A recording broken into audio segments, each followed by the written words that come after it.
आपने पहला important function जो प्लाज्मा मेम्ब्रेन के लेवल पर याद रखना है वह है regulation of materials. Different substances की ट्रांसपोर्टेशन को, मूवमेंट को प्लाज्मा मेम्ब्रेन ने रेगुलेट करना है। जैसे कि हमने पहले पढ़ा था कि it acts as barrier for transport of substances between extracellular and intracellular material. अब यहाँ पर आपने याद रखना है कि इसके इस एक्शन की वजह से हम प्लाज्मा मेम्ब्रेन को डिफरेंट फंक्शनल नेम्स असाइन करते हैं, like we call it as semi permeable membrane. अब सेमी परमिएबल मेम्ब्रेन का मतलब क्या होगा कि ये कुछ सब्सटेंसेस को अलाउ करेगी और कुछ को रोक लेगी। हम इसको सेमी परमिएबल मेम्ब्रेन का नाम दे रहे हैं। इसी तरह से we also call it as differentially permeable membrane, क्योंकि इस प्लाज्मा मेम्ब्रेन के अक्रॉस सब्सटेंसेस का कंसंट्रेशन ग्रेडियंट होता है। दे मूव ईदर टुवर्ड्स और away from the concentration gradient. इस बेस पर हम इसको कहते हैं differentially permeable membrane. We also call it as selectively permeable membrane, यानी ये सिलेक्टेड सब्सटेंसेस को अलाउ करती है मूव होने के लिए, इसलिए इसको हम सिलेक्टिवली परमिएबल मेम्ब्रेन का नाम देते हैं। This character is mostly attributed towards the carrier mediated transport के जो कैरियर प्रोटीन्स हैं उनकी वजह से ये सिलेक्टिवली परमिएबल मेम्ब्रेन कहलाएगी। अब आपने ये याद रखना है एक पॉइंट कि कुछ सब्सटेंसेस ऐसे हैं जो प्लाज्मा मेम्ब्रेन को ईजीली क्रॉस कर लेंगे। अब यहाँ पर ईजी का मतलब ये होगा कि वो सब्सटेंसेस जो लिपिड बाइलेयर को क्रॉस कर सकते हैं, और जो लिपिड बाइलेयर को क्रॉस नहीं कर सकते they will face difficulty to cross the plasma membrane. तो ये दो पॉइंट्स हम डिस्कस करेंगे कि कौन से सब्सटेंसेस हैं जो इजीली क्रॉस कर सकते हैं, कौन से सब्सटेंसेस ऐसे हैं which face difficulty to cross the plasma membrane. मैंने आपको इंपॉर्टेंट पॉइंट ये बताया है कि जो लिपिड बाइलेयर को क्रॉस कर लेंगे हम उनको कहेंगे दे कैन क्रॉस इजीली। तो इसमें कौन कौन से आ जाएंगे, like small molecules, gas molecules, water and lipid soluble substances. They can cross plasma membrane easily. और इसके अपोजिट अब आप चले जाएं कि जो लार्ज साइज के मॉलिक्यूल्स हैं, इसी तरह से पोलर सब्सटेंसेस या चार्ज्ड पार्टिकल्स हैं, और इसी तरह से ions, they will face difficulty to cross the plasma membrane. और इसलिए आपने याद रखना है कि इन सब्सटेंसेस की मूवमेंट के लिए प्लाज्मा मेम्ब्रेन के अंदर प्रोटीन्स मौजूद होती हैं। प्रोटीन्स ने उन सब्सटेंसेस को मूव करवाना है जो लिपिड बाइलेयर के थ्रू मूव नहीं कर सकते। तो ये आपने एक फंक्शन सबसे पहले याद रखना है कि रेगुलेशन प्लाज्मा मेम्ब्रेन किस तरह से करती है। एक और फंक्शन की तरफ मैं चल रहा हूँ, one of the important function that is transport of substances. Different transport के मैकेनिज्म्स हैं जो प्लाज्मा मेम्ब्रेन के अक्रॉस एग्जिस्ट करते हैं। हमने इन मैकेनिज्म्स की डिटेल्स को पढ़ना है। मैं इनको यहाँ पर ब्रीफली एलैबोरेट भी करता जाऊँगा और हम इसको साथ साथ डायग्रामेटिकली भी डिस्कस करते जाएंगे। ये सबसे पहले तो आप ये दो टाइप्स पढ़ेंगे, पैसिव और एक्टिव ट्रांसपोर्ट की। जी, ये हमारे सामने प्लाज्मा मेम्ब्रेन का स्ट्रक्चर प्रेजेंट है और इसके अंदर आप एक तरफ तो मॉलिक्यूल्स को देख रहे हैं, उनको कंसंट्रेशन ग्रेडियंट के साथ हमने रिलेट किया हुआ है। एक तरफ हायर कंसंट्रेशन और दूसरी तरफ लोअर कंसंट्रेशन मौजूद है, और उसके साथ साथ ये आपके सामने हैं डिफरेंट ट्रांसपोर्टेड मॉलिक्यूल्स जिन्होंने ट्रांसपोर्ट होना है across the plasma membrane. Protein की डिफरेंट फॉर्म्स आपने पढ़ी हैं, ये प्रोटीन चैनल्स हैं, इनको हम चैनल प्रोटीन्स कहेंगे, और इसके साथ यहाँ पर मौजूद होती हैं कैरियर प्रोटीन्स। अब आपने सबसे पहले पैसिव ट्रांसपोर्ट और एक्टिव ट्रांसपोर्ट के मैकेनिज्म को समझना है। अगर मॉलिक्यूल्स मूव करते हैं from higher concentration to lower concentration, तो तब इस ट्रांसपोर्ट मैकेनिज्म को हम कहेंगे पैसिव ट्रांसपोर्ट। जबकि इसके अपोजिट अगर सब्सटेंसेस मूव करते हैं from low concentration to high concentration, तब हम इसको कहेंगे एक्टिव ट्रांसपोर्ट, और इसके लिए रिक्वायर्ड होगी एनर्जी।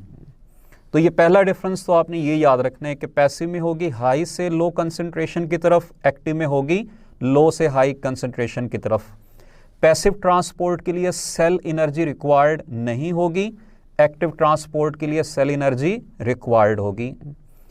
पैसिव ट्रांसपोर्ट को हम कहते हैं अलोंग द कंसंट्रेशन ग्रेडियंट, जबकि एक्टिव ट्रांसपोर्ट को हम कहते हैं अगेंस्ट द कंसंट्रेशन ग्रेडियंट, या हम इसको अपहिल मूवमेंट का नाम भी देते हैं।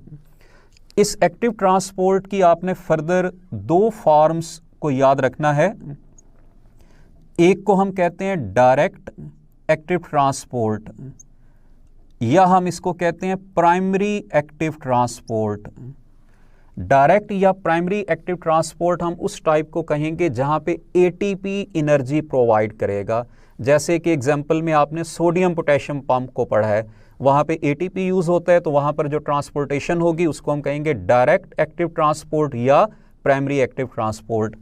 अगर एनर्जी का सोर्स एटीपी के अलावा कोई और है, कोई वोल्टेज डिफरेंस है या कोई भी और कंसंट्रेशन डिफरेंस है, तो तब हम इसको कहेंगे इनडायरेक्ट एक्टिव ट्रांसपोर्ट, या हम इसको कहेंगे सेकेंडरी एक्टिव ट्रांसपोर्ट। ये दो टाइप्स आपने इसकी याद रखनी है।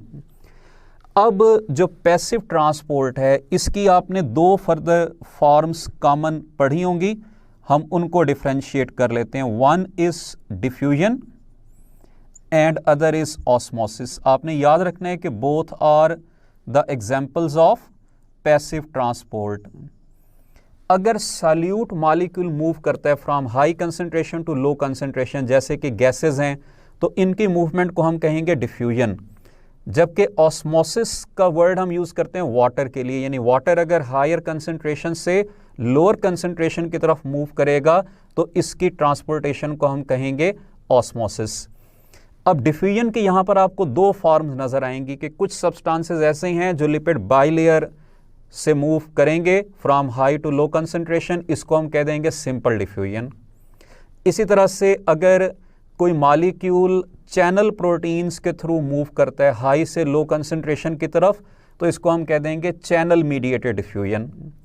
और अगर ये मॉलिक्यूल मूव करता है कैरियर प्रोटीन के जरिए from higher concentration to lower concentration, तो तब हम इसको कह देंगे कैरियर मीडिएटेड ट्रांसपोर्ट या कैरियर मीडिएटेड डिफ्यूजन। ये हमने सारी पैसिव ट्रांसपोर्ट की फॉर्म्स पढ़ी हैं, तो इसलिए आपने याद रखना है कि जो डिफ्यूजन है वो लिपिड बाइलेयर से भी हो सकता है, वो चैनल प्रोटीन्स के जरिए भी हो सकता है, और वो कैरियर प्रोटीन्स के जरिए भी हो सकता है।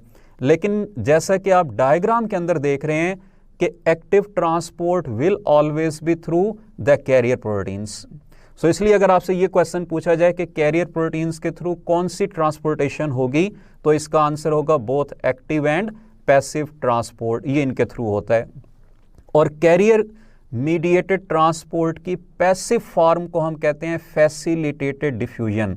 ये आपने याद रखना है कि this term is used for the passive form of carrier mediated transport.